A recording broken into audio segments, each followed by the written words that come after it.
दोस्तों नमस्कार। आप सभी का एक बार फिर स्वागत है आपके अपने यूट्यूब चैनल मुख्य शिक्षा में। दोस्तों आज मैं आपके लिए गणित विषय का प्रश्न बैंक लेकर आया हूं मध्य प्रदेश के विद्यार्थियों के लिए।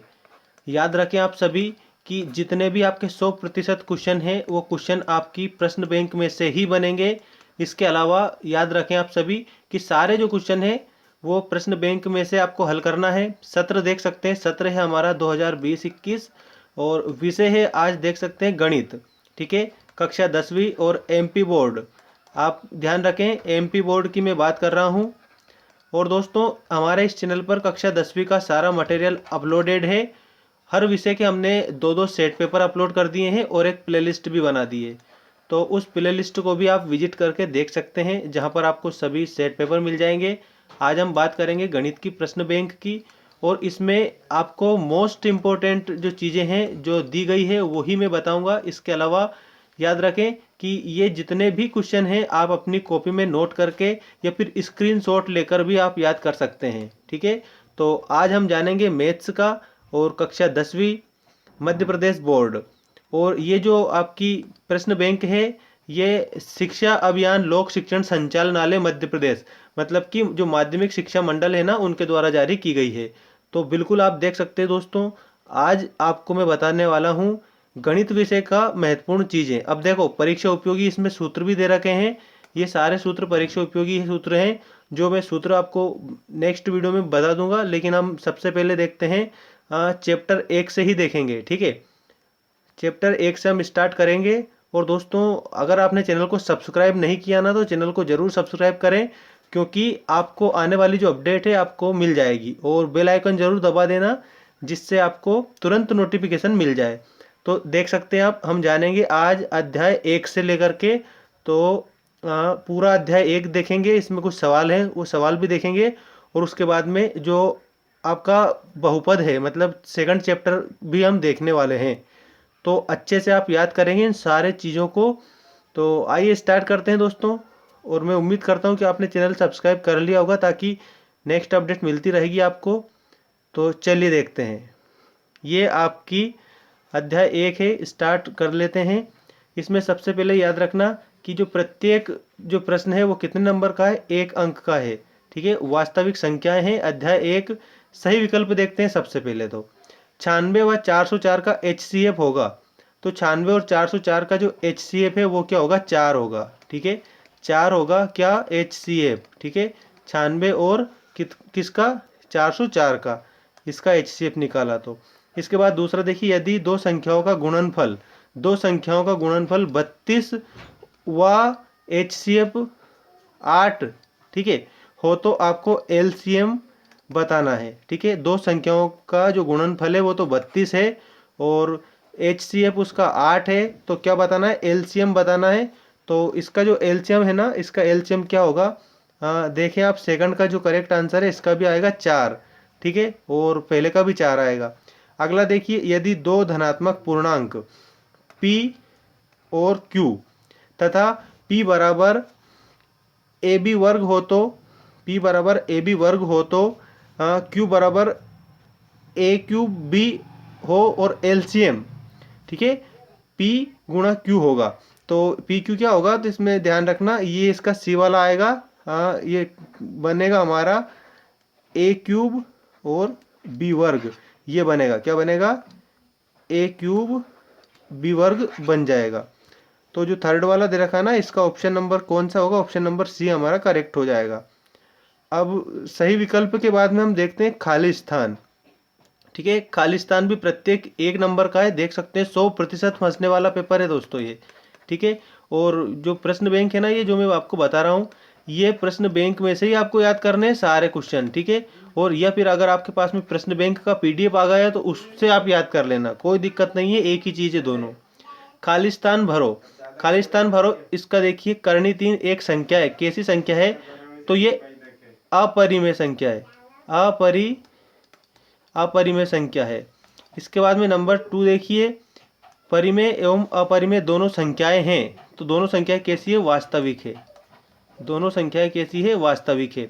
इसके बाद में HCF A गुणा B इंटू LCM A गुणा बी, तो इसका क्या होगा, तो इसमें करेक्ट आप देखेंगे जो थर्ड वाला है ना, इसका करेक्ट आएगा ए गुणा बी। इसके बाद में नंबर 4 देखिए, यदि ए बराबर एक्स क्यूब वाई वर्ग तथा बी बराबर एक्स वर्ग वाई क्यूब, जहाँ पर वाई एक्स अभाज्य संख्या है, तो H C F A B बराबर होगा, तो इसका होगा एक्स वर्ग वाई वर्ग, क्या होगा, एक्स वर्ग वाई वर्ग हमारा इसमें करेक्ट आंसर हो जाएगा। तो ये आपके खालिस्तान कंप्लीट हो गए हैं सारे। इसके बाद में हम देखते हैं सत्य असत्य। ठीक है, सत्य असत्य भी आपका 1 नंबर के क्वेश्चन है, मतलब कि 1 अंक का है। तो चलिए सत्य असत्य देखते हैं। इसके बाद में पहला देखिए, करनी दो एक अपरिमेय संख्या है, तो इसमें आप लिखेंगे सत्य। करनी दो एक अपरिमेय संख्या है, इसमें सत्य लिखेंगे। इसके बाद में नंबर सेकंड देखिए, अपरिमेय संख्या को संख्या रेखा पर अंकित नहीं किया जा सकता, तो बिल्कुल नहीं किया जा सकता, इसमें आप क्या लिखेंगे, असत्य। ठीक है, इसमें आप लिखेंगे असत्य। नेक्स्ट देखिए, प्रत्येक भाज्य संख्या को अभाज्य संख्याओं के गुणनफल के रूप में व्यक्त किया जा सकता है, तो ये बिल्कुल सही है। प्रत्येक भाज्य संख्याओं को जो अभाज्य संख्या है उनके गुणनफल के रूप में व्यक्त किया जा सकता है। इसके बाद में अगला देखिए, प्रत्येक अपरिमेय संख्या का दशमलव प्रसार अशांत आवृत्ति होता है, तो ये बिल्कुल असत्य है, मतलब कि गलत लिखेंगे हम, इसमें असत्य लिख देंगे। क्या लिख देंगे, असत्य।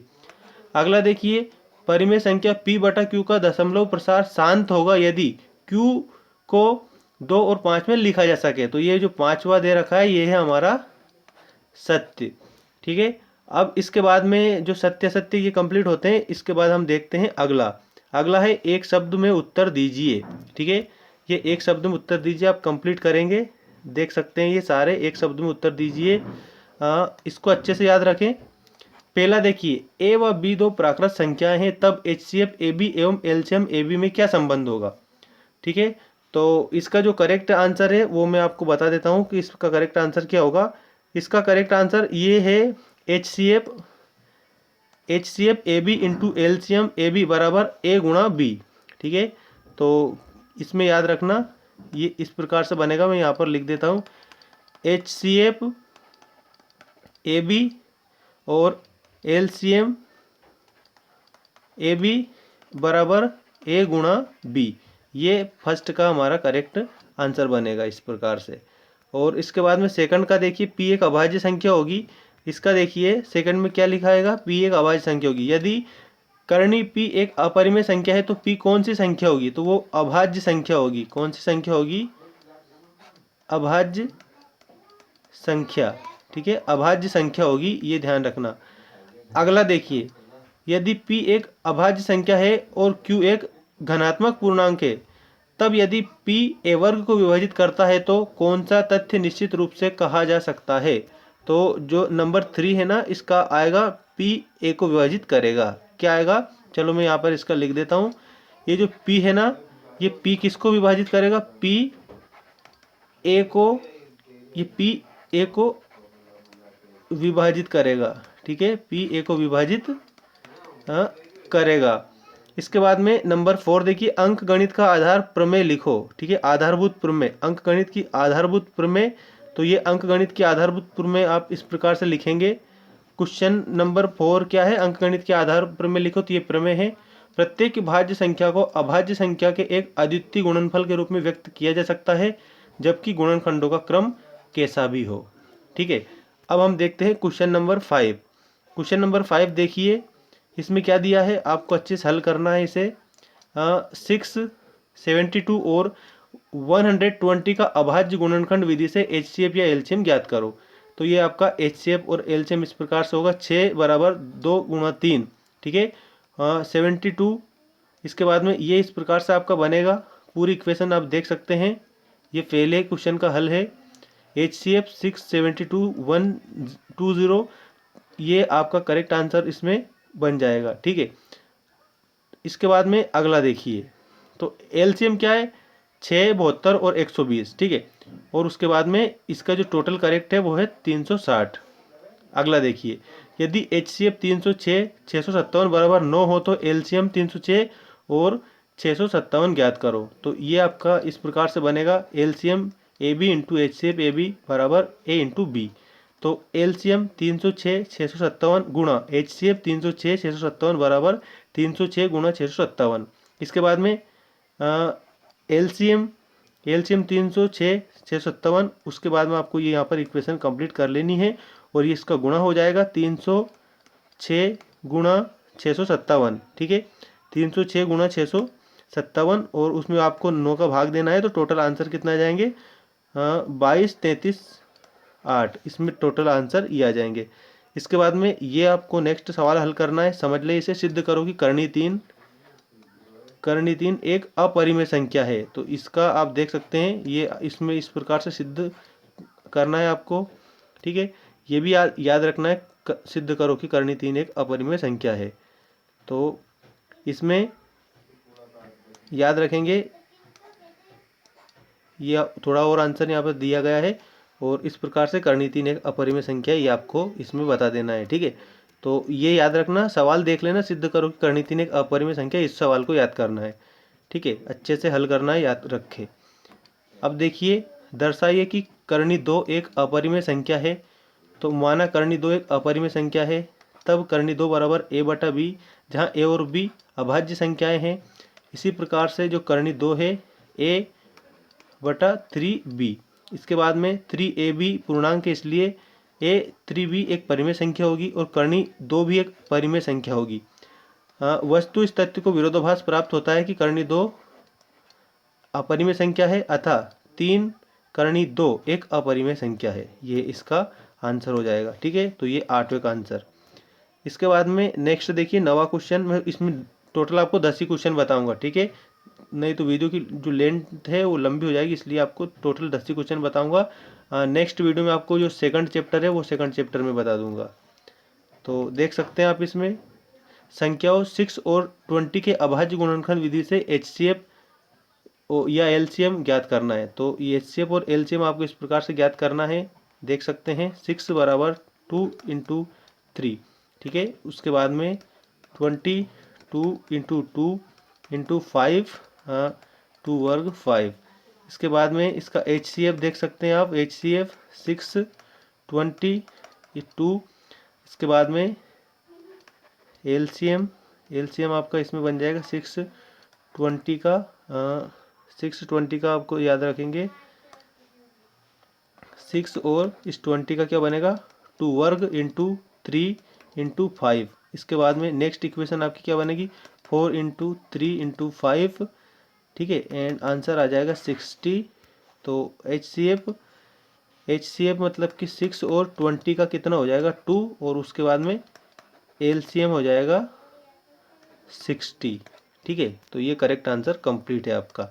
इसके बाद में क्वेश्चन नंबर 10 देख सकते हैं आप। क्वेश्चन नंबर 10 में आपको क्या करना है, इसमें 96 व 404 का एलसीएम ज्ञात करना है। तो ये 96 इसके आपको टुकड़े कर लेने हैं, इस प्रकार से बनेगा ये, और ये 404 के इस प्रकार से आपको टुकड़े करने हैं, और ये एलसीएम 96 का बनेगा 96 इसमें आपका करेक्ट आंसर हो जाएगा।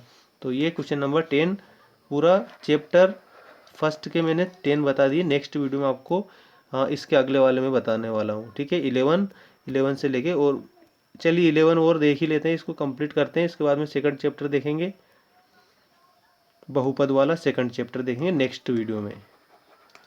देख सकते हैं क्या किसी प्राकृत संख्या n के लिए 6n अंक o पर समाप्त हो जाएगी, जांच करना है। तो इसमें 2 नंबर का इसका है आपका कंप्लीट करना है। 6n का अभाज्य गुणनखंड होगा 2 इंटू 3।